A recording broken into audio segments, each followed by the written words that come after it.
Hello મિત્રો, સ્વાગત છે તમારું અમારી સ્કાય સ્કિલ યુટ્યુબ ચેનલની અંદર. મિત્રો, આજે આપણે માઇક્રોસોફ્ટ વર્ડના એક મસ્ત મેનુ વિશે જાણવા જઈ રહ્યા છીએ, જેનું નામ છે page layout. Page layout menu totally page setup વિશે છે. જેમ કે તમે કોઈ ડેટા તૈયાર કર્યો હોય, કોઈ ડોક્યુમેન્ટ તૈયાર કર્યું હોય અને એની પ્રિન્ટ કાઢવા માટેના ઓપ્શનની અંદર તમને કોઈ તકલીફ પડતી હોય, જેમ કે કઈ રીતે એક પેજમાં સેટ કરવું, કઈ રીતે આડા પેજમાં પ્રિન્ટ કરવું, કયું પેજ સિલેક્ટ કરવું, આ બધાનું સોલ્યુશન તમને પેજ લેઆઉટ મેનુની અંદર મળી જવાનું છે મિત્રો. ચલો તો મિત્રો, આપણી સ્ક્રીન ઉપર આવી જઈએ. હવે આપણે જાણીએ પેજ લેઆઉટ મેનુ વિશે. અને હા, વિડીયોને શાંતિથી પોઝ કરીને જો ના ખબર પડે તો, અને ચેનલને લાઈક અને સબસ્ક્રાઇબ કરવાનું ભૂલશો નહીં. ચલો હવે મિત્રો, આપણે આવી જઈએ છીએ સ્ક્રીન ઉપર. ચલો તો મિત્રો, પેજ લેઆઉટ મેનુ માઇક્રોસોફ્ટ વર્ડનું એક મસ્ત મેનુ છે, જેની અંદર સૌથી પહેલા તો આપણને આપેલું છે માર્જિન. માર્જિનનું કામ શું? તો માર્જિન એટલે પેજનું સેટઅપ. પેજનું સેટઅપ કઈ રીતે કરવું? કઈ રીતનું પેજનું સેટઅપ? જેમ કે આપણા જોડે અહીંયા કોઈ ડેટા તૈયાર હોય. ચલો, હું અહીંયાથી એક રેન્ડમલી ફકરો લઈ લઉં છું.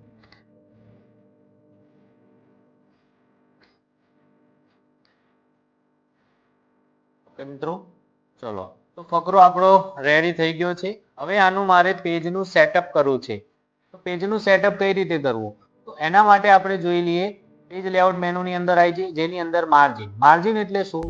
તો પેજની ચારે બાજુનો ભાગ, પેજની ચારે બાજુ કેટલી જગ્યા છોડવી, એને કહેવાય માર્જિન. જેમ કે પેજનો ઉપરનો જે ભાગ હોય એના આપણે કહીએ છીએ ટોપ, જે ટોપની સાઈડ. નીચેનો ભાગ છે જેને બોટમની સાઈડ. ડાબી બાજુ લેફ્ટ સાઈડ, જમણી બાજુ રાઈટ સાઈડ. તો ચારે બાજુ તમારે કેટલી જગ્યા છોડવી હોય એ તમે જાતે ડિસાઈડ કરી શકો છો. હવે બાય ડિફોલ્ટ માર્જિન કેટલું હોય? નોર્મલ હોય. અહીંયા આપણા સ્ક્રીનની અંદર બતાવી રહ્યું છે કે 2.54 સેન્ટીમીટર ચારે બાજુ, ટોપ, બોટમ, લેફ્ટ અને રાઈટ, ચારે બાજુ આટલું માર્જિન આપેલું છે. એના સિવાય જો આ પેજની અંદર હું ઝૂમિંગ ઓછું કરીને તમને બતાવું કે આપણું આ જે પેજ હોય એ પેજની અંદર હાલ પૂરતા કેટલા 1, 2, 3 ને 4 ફકરા સમાઈ જાય છે. પરંતુ આપણે હજુ થોડો ડેટા આની અંદર સમાઈ જાય એ રીતનું સેટઅપ કરવું હોય તો શું કરીશું? માર્જિનની અંદર આપણને એક ઓપ્શન આપેલો છે, નેરો ઓપ્શન, જે નોર્મલ માર્જિનથી અડધું માર્જિન આપેલું છે. એમાં આપણે ક્લિક કરીશું એટલે ઓટોમેટિક માર્જિન ઉપરનું જે હતું એ ઓછું થઈ જશે, જગ્યા ઓછી થઈ જશે, અને જેની અંદર ફકરા 1, 2, 3, 4, 5 ને 2 લીટી, આટલા ફકરા એની અંદર એડ થશે. હવે આપણે જાણીએ કે આના સિવાય બીજા કયા ઓપ્શન આપેલા છે. તો માર્જિનની અંદર બીજા ઓપ્શન એક મોડરેટ આપેલો છે, જેની અંદર ટોપ ને બોટમનું માપ આપેલું છે, લેફ્ટ રાઈટ નું માપ આપેલું છે. એ રીતે વાઇડ છે, મિરર છે, ઓફિસ ડિફોલ્ટ ઓપ્શન આપેલો છે. તો આ રીતે ઓપ્શન તો આપેલા છે. એના સિવાય આપણે જાતે માર્જિન સેટ કરવું હોય તો કઈ રીતે સેટ કરવું? એના માટે આપણે જોઈ લઈએ તો કસ્ટમ માર્જિન. કસ્ટમ માર્જિન ની અંદર જશો એટલે માર્જિન ની અંદર અહીંયા ટોપ, તો ટોપમાં કેટલી જગ્યા છોડવી એનો ઓપ્શન આપણને આપેલો છે. બોટમમાં કેટલી જગ્યા છોડવી, લેફ્ટ સાઈડ કેટલી છોડવી અને રાઈટ સાઈડ કેટલી છોડવી. તો ટોપ, બોટમ, લેફ્ટ, રાઈટ આ ચારે માર્જિન આપણી જરૂરિયાત મુજબ જાતે સેટ કરી શકાય છે મિત્રો. એના સિવાય નીચે તમને ઓપ્શન આપેલો છે ગટર. હવે ગટર એટલે શું? તો ગટર એટલે આપણે જે ઘરે આપણે ગટર લાઈન કનેક્શન આપીએ એ ગટર લાઈન નહીં. ગટર લાઈન, ગટર ઓપ્શન શેના માટે આપેલો છે? જેમ કે આપણા કોઈ ડોક્યુમેન્ટ પ્રિન્ટ કરાવીએ છીએ તો પ્રિન્ટ કરાવીએ એટલે સ્પાઇરલ બાઇન્ડિંગ કરાવતા હોય છે. હું તમને સ્ક્રીન ઉપર બતાવું કે આ ટાઈપનું જુઓ મિત્રો. હવે આ સ્પાઇરલ બાઇન્ડિંગ હોય આ ટાઈપનું. હવે આ ડોક્યુમેન્ટને મારે સ્પાઇરલ બાઇન્ડિંગ કરાવવું હોય તો અહીંયા આપણે પ્રિન્ટ આઉટ કરાવશું. અહીંયા આપણા જોડે ઘણા બધા પેજ આપેલા છે, તો હું આની પ્રિન્ટ આઉટ કરાવીશ. તો ચલો કંટ્રોલ P ઓપ્શન થી આપણે પ્રિન્ટનું પ્રિવ્યુ જોઈ લઈએ. તો પ્રિન્ટ નીકળશે એટલે આ રીતની પ્રિન્ટ નીકળશે. હવે પ્રિન્ટ કઢાયા પછી આપણે જોઈશું તો મારે સ્પાઇરલ બાઇન્ડિંગ કરાવવું હોય તો અહીંયા મારે લાઈન સર હોલ પડાવવા પડશે. પછી આની અંદર રિંગ વીંટાળશું, પછી આપણે એનું સ્પાઇરલ બાઇન્ડિંગ થાય. હવે એવું કરવા જઈએ તો આના ડોક્યુમેન્ટની અંદર આપણું લખાણ શું થઈ જાય? કટ થઈ જાય. હવે એ લખાણ આપણે કટ ના થવા દેવું હોય, સરખું રાખવું હોય તો એના માટે આપણે શું કરીશું? તો એના માટે મિત્રો આપણે આવી જઈએ પાછા માર્જિન, એની અંદર કસ્ટમ માર્જિન. અહીંયા તમને ગટરનું માપ વધારવાનું, જેમ કે અહીંયા 0 સેન્ટીમીટર બતાવે છે તો હું અહીંયાથી જેમ જેમ વધારીશ એમ અહીંયા એની સ્પેસ વધતી જશે. ચલો મિત્રો, તો મેં 1 સેન્ટીમીટર જગ્યા છોડી દીધી છે ગટર માટે સ્પાઇરલ બાઇન્ડિંગ કરાવવા માટે, અને એની પોઝિશન આપણે લેફ્ટ સાઈડ ચેન્જ રાખી છે.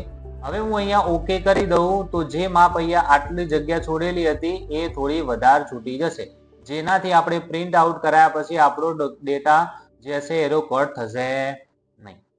જો કે મિત્રો ફરીથી આપણે કસ્ટમ માર્જિનની અંદર જઈએ, જે આપણે લેફ્ટ સાઈડ પોઝિશન આપી એવી ને એવી પોઝિશન હું ઉપર ટોપની સાઈડ પણ આપી શકું છું. તો દરેક પેજના અંદર ટોપની બાજુમાં ઓટોમેટિકલી માર્જિન છૂટી જશે ગટર ઓપ્શન માટે. તો ખ્યાલ આવી જ ગયો છે મિત્રો કે ગટર ઓપ્શનનો શેના માટે ઉપયોગ થશે? સ્પાઇરલ બાઇન્ડિંગમાં સ્પેસ છોડવા માટે. હવે આપણે એને અહીંયા હાલ પૂરતું આપણે 0 કરી દઈએ, જેમ હતું એમના એમ લેપટોપ જે રાખવું હોય આપણે રાખી શકીએ. એના સિવાય બીજા તમને ઓપ્શન આપેલા છે પેપર લેઆઉટ ને બધા, એ આપણે અહીંયા હવે જોવાના જ છીએ. તો ચલો મિત્રો પાછા આવી જઈએ આપણે લેઆઉટ મેનુની અંદર જ. હું અહીંયા ઓકે કરી દઉં છું. ઓરિએન્ટેશન. હવે ઓરિએન્ટેશન એટલે શું? તો પેજનો પ્રકાર. પેજ કેવું હોય કે ઊભું પેજ આપણા જોડે, આડું પેજ, તો એ ચેન્જ કરવું હોય તો આપણે કરી શકીએ. બાય ડિફોલ્ટ MS ઓફિસના MS વર્ડના પ્રોગ્રામમાં by default portrait option select જ હોય છે, જે આપણે સિલેક્ટ કરવો પડતો નથી. હવે અહીંયા નીચે એક ઓપ્શન આપેલો છે લેન્ડસ્કેપ. પોર્ટ્રેટ એટલે ઊભું પેજ અને લેન્ડસ્કેપ એટલે આડું પેજ. બરોબર મિત્રો, તો મેં લેન્ડસ્કેપ ઓપ્શન પસંદ કર્યો એટલે આડું પેજ થઈ ગયું છે મિત્રો. હવે બીજું આપણે જાણીએ તો સાઈઝ. સાઈઝની અંદર શું આપેલું છે? તો અલગ અલગ સાઈઝના પેપર, જેમ કે આપણા જોડે પ્રિન્ટર હોય અને મારે કઈ સાઈઝના પેપરની અંદર પ્રિન્ટ કાઢવી છે એ આપણે જાતે ડિસાઈડ કરવાનું હોય છે.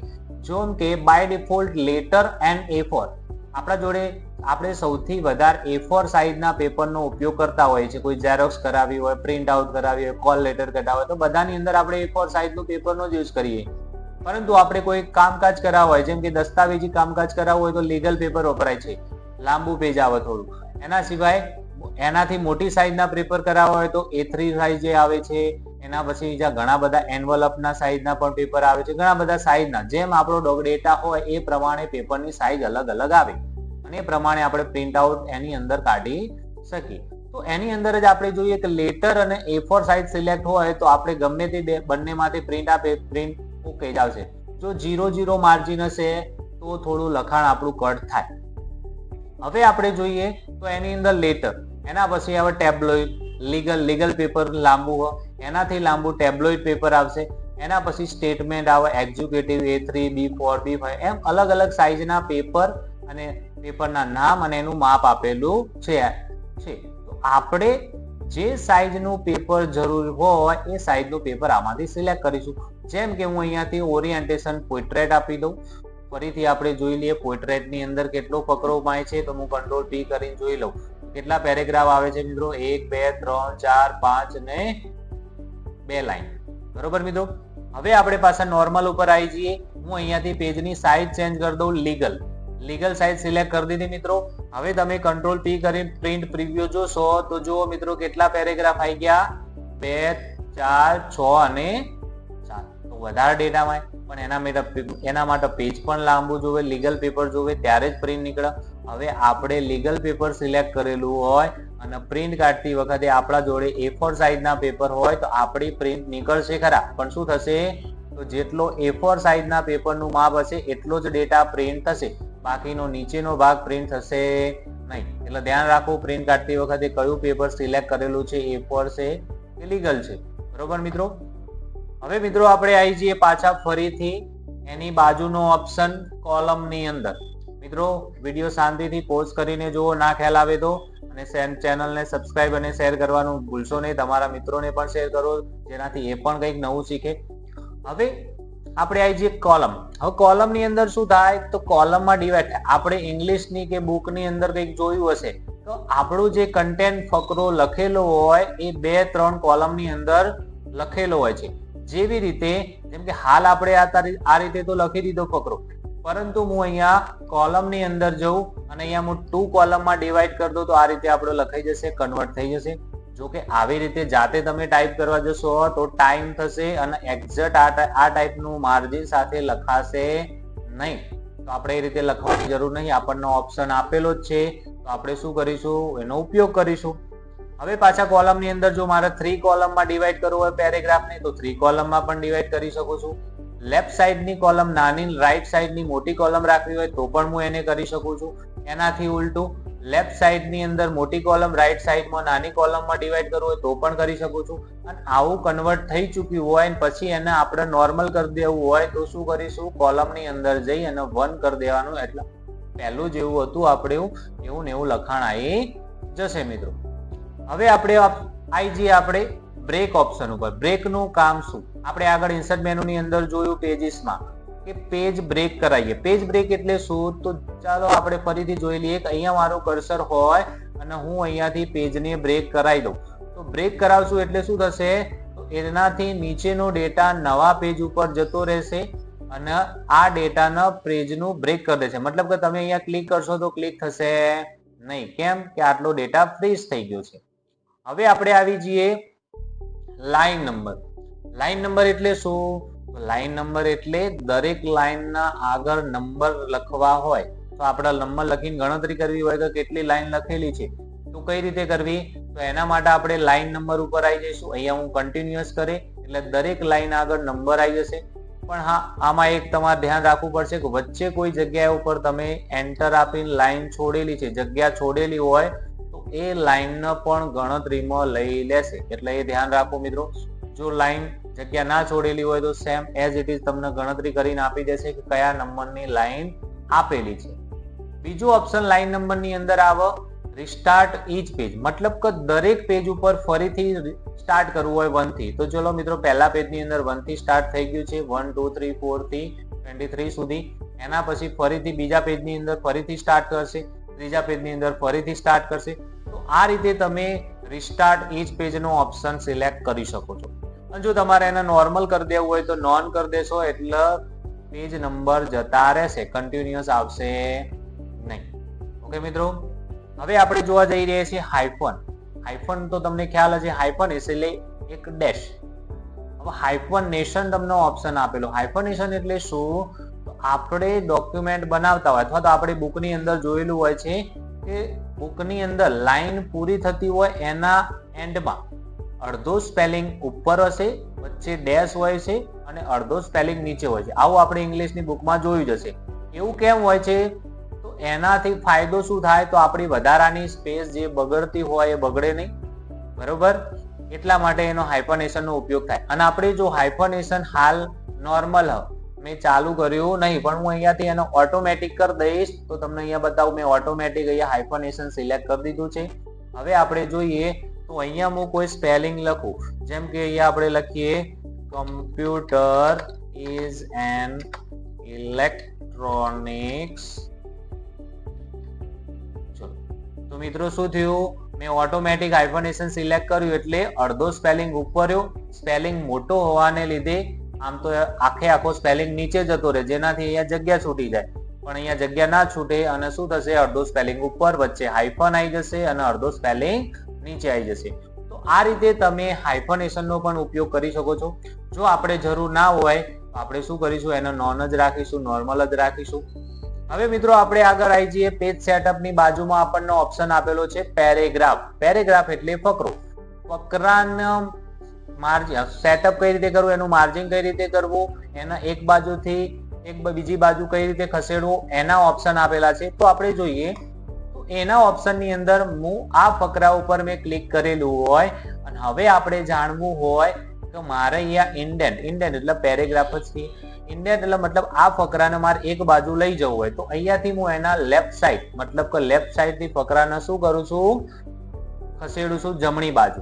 તો અહીંયાથી હું ઇન્ડેન્ટ લેફ્ટ સાઈડના પોઈન્ટ્સ વધારું. તો ચલો મિત્રો જુઓ, મેં અહીંયા ક્લિક કરી રાખ્યું છે તો ફકરો એક બાજુ શિફ્ટ થઈ જાય છે, જેનાથી આપણે શું કરી શકીએ, આ બાજુની અંદર આપણે કોઈ પિક્ચર સેટ કરવું હોય તો પણ એની અંદર પિક્ચર સેટ કરી શકીએ છીએ મિત્રો.